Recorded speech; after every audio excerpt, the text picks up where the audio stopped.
Bonjour, je suis heureux de vous retrouver pour ce partage d'évangile. Un très beau texte. Alors, on va demander que le Seigneur nous prenne en main, qu'il ressuscite nos vies et qu'il rende belles nos vies sous la lumière de l'évangile, et puis que sa parole nous touche, vous touche au plus secret de vous-même, pour y mettre de la chaleur, de la paix, de la joie. Surtout, on est en temps de l'Avent. Bientôt, nous allons accueillir l'amour de Dieu qui s'est fait chair, alors que sa paix chasse en nous toutes les hésitations et que sa joie nous accompagne dans nos chemins, parce qu'il est d'abord le Dieu de la vie. Alors nous pouvons proclamer l'Évangile. Le Seigneur soit avec vous et avec votre esprit. Jésus, le roi des rois, c'est Jésus, le bon pasteur. Alléluia, Alléluia, Alléluia, Alléluia, Amen. Évangile de Jésus-Christ selon saint Matthieu. En ce temps-là, Jésus déclarait aux foules : « Amen, je vous le dis, parmi ceux qui sont nés d'une femme, personne ne s'est levé de plus grand que Jean le Baptiste. Et cependant, le plus petit dans le royaume des cieux est plus grand que lui. Depuis les jours de Jean le Baptiste jusqu'à présent, le royaume des cieux subit la violence, et des violents cherchent à s'en emparer. Tous les prophètes ainsi que la loi ont prophétisé jusqu'à Jean. Et si vous voulez bien comprendre, c'est lui, le prophète Élie, qui doit venir. Celui qui a des oreilles, qu'il entende. Acclamons la parole de Dieu.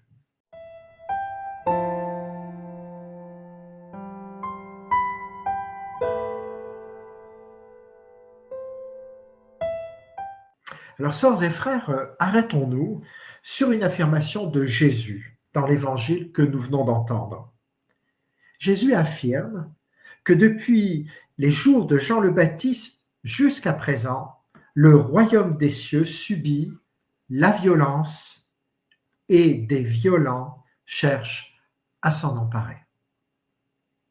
D'abord, dans l'évangile, l'expression royaume ou règne de Dieu ne désigne pas, vous l'avez compris, un espace géographique ou une nation abstraite.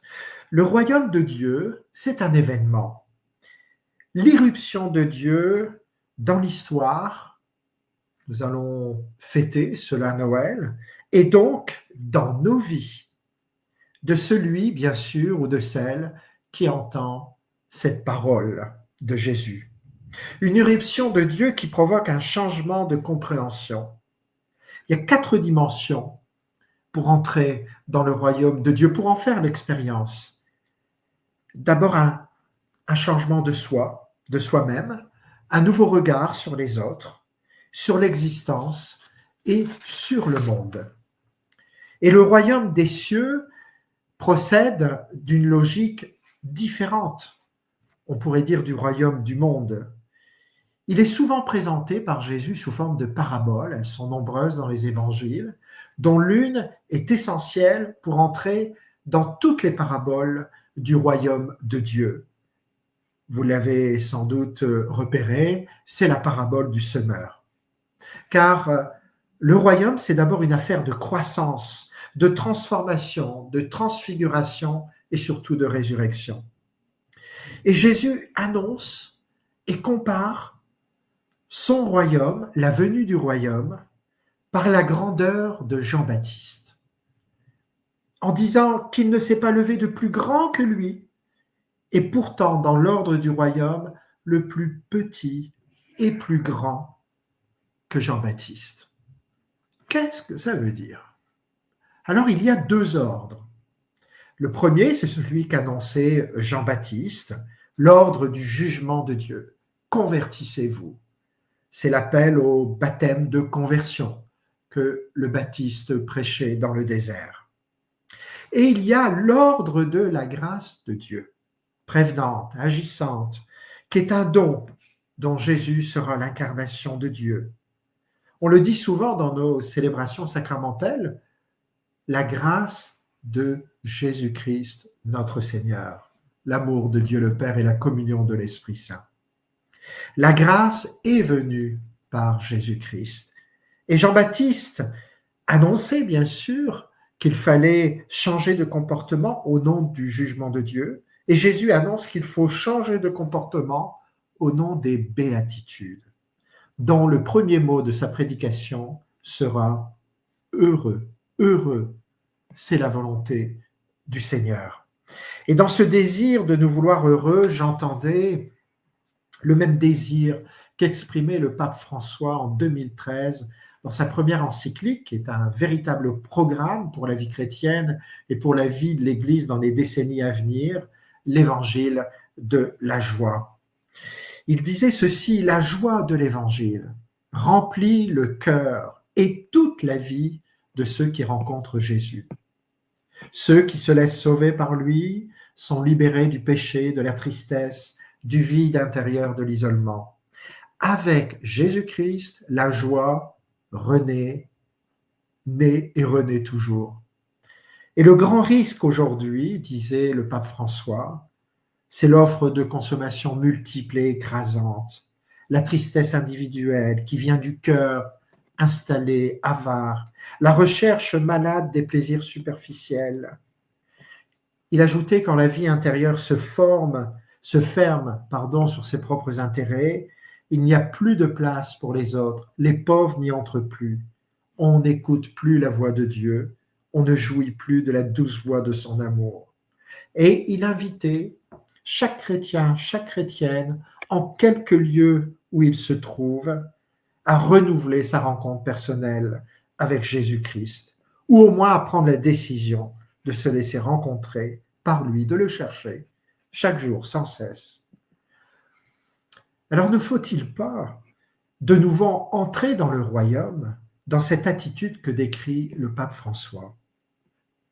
Ne faut-il pas de nouveau nous risquer en descendant dans les rivages de notre cœur pour y percevoir cette grâce des béatitudes, cette joie que Dieu nous met au plus profond du cœur, cette joie de vivre, cette joie de croire, cette joie d'aimer, cette joie d'espérer? Et il n'y a pas, me semble-t-il, un véritable changement du monde, selon l'Évangile, si le changement n'intervient pas d'abord dans ma propre vie, d'abord dans mon cœur, d'abord dans mes choix. Si nous sommes parfois découragés, désemparés par les vents contraires, au cœur d'une société qui reconnaît difficilement le monde de la grâce, il faut y penser chaque jour. Rien n'est plus grand, rien n'est plus précieux que de proposer le trésor de l'Évangile à un frère, à une sœur, à quiconque, de le partager même au cœur de la violence et des violents, comme le souligne l'Évangile de ce jour. Violence entendue au sens le plus grand qui soit. La violence de mon cœur qui se ferme parfois pour tout garder. La violence du regard que je porte sur les autres et sur le monde, la peur d'être jugé. La violence que génère mon ego, ma peur de l'autre, de l'étranger, de l'étrangeté. René Girard, un célèbre anthropologue, historien, philosophe, disait « Les hommes ne pratiquent pas le culte de la violence au sens de la culture contemporaine. Ils adorent la violence en tant qu'elle leur confère la paix dont ils ne jouissent jamais. » Oui, les violents du royaume, ce ne sont pas d'abord les autres. Nous aussi, nous sommes parfois porteurs de violence. Même si nous ressentons, parfois à notre égard, une certaine violence en tant que disciples du Seigneur. Jésus avait annoncé que tous ceux qui seront envoyés en mission subiront un sort semblable. Ils vous livreront aux tribunaux, ils vous fouetteront dans leur synagogue, vous serez menés à cause de moi devant les gouverneurs et les rois. Vivre du royaume, paradoxalement, se convertir au royaume par les béatitudes engendre aussi une violence, ici intérieure, qui fait résistance à celle-ci. Il y a un combat pour entrer dans le royaume, une lutte aussi acharnée pour que les béatitudes soient réellement vécues selon le cœur de Dieu. C'est l'expression qu'on entend parfois de la part d'un frère ou d'une sœur. Fais-toi violence, ça veut dire, voilà, essaye d'avancer un petit peu, ne regarde pas en arrière, dépasse tes peurs, dépasse tes craintes. Il faut un travail sur soi, de soi, mais pas seulement, nous le savons.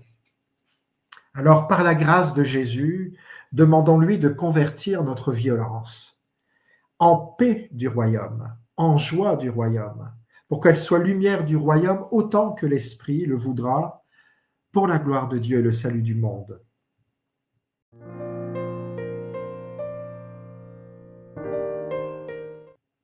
Prions.